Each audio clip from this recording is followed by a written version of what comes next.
The story of whiskey, Ishgebaha, the water of life, and its distilling in Ireland is a colourful one.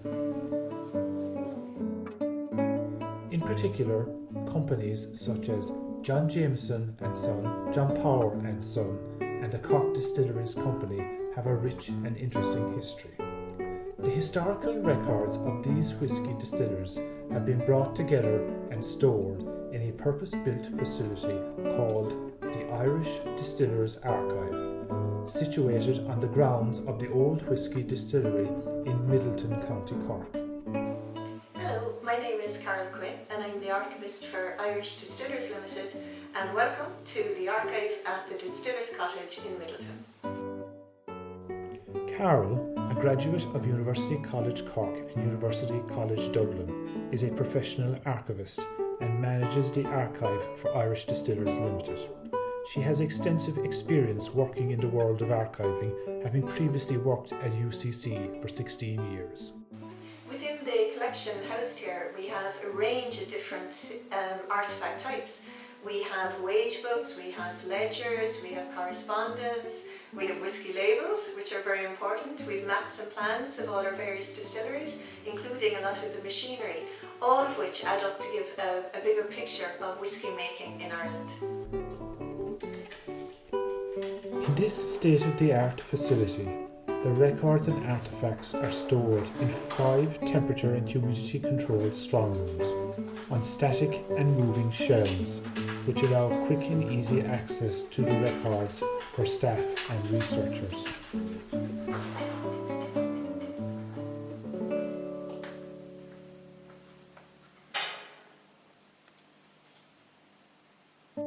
In addition, each strongroom has a sophisticated fire suppression system to prevent fire taking hold, ensuring the records and artefacts are kept safe for future generations to access. These records and artefacts are not just the story of whisky making in times past, they are an important national resource for social and economic history in Ireland. Carol now shows us some of the records and artefacts stored here and tells us the stories behind them.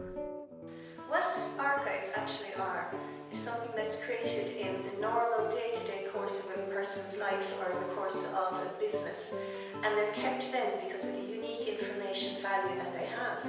And what I have here is a stock book from the Powers Johns Lane Distillery, and it contains show cards. And it was the book belonged to the person whose job it was to reorder the show cards when they ran out. And these cards would have been placed on the counters of pubs and spirit merchants advertising the whisky from John Power. We keep it now because recorded on these show cards are the areas, the countries that they were sent to.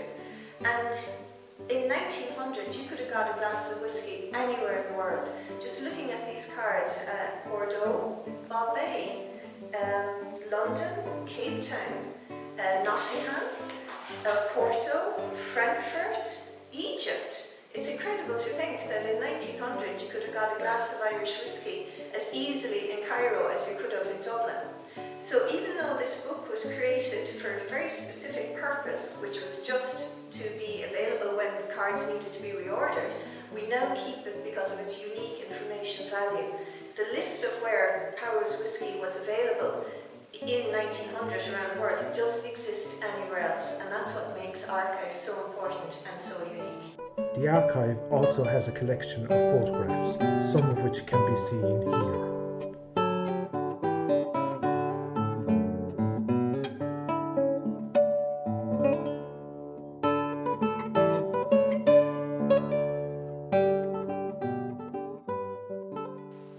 Irish distillers saw themselves very much as players on a world stage.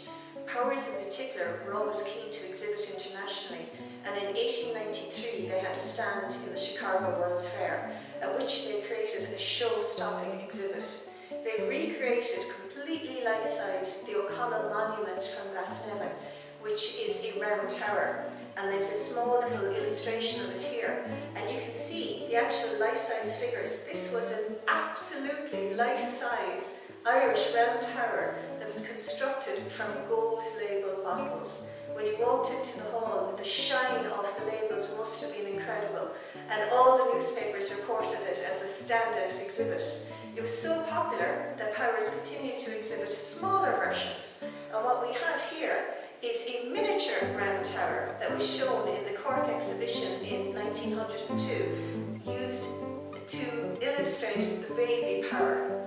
And again, you have the shape of the round tower, you have it fitting for these lovely little baby bottles, which in fact Powers were the first company in the world to introduce the baby size, and they invented it in the 1890s.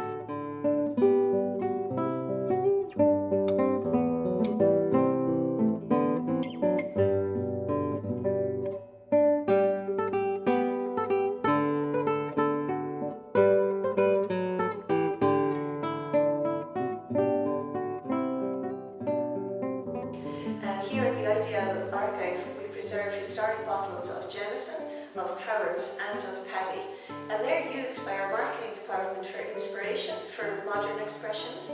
They're used by graphic designers also to learn about the history and the development of advertising. And one of the first jobs I had to do was do a timeline of the evolution of the labels of these three brands. And you can see there's a couple of signature insignia that are still there on the modern bottles.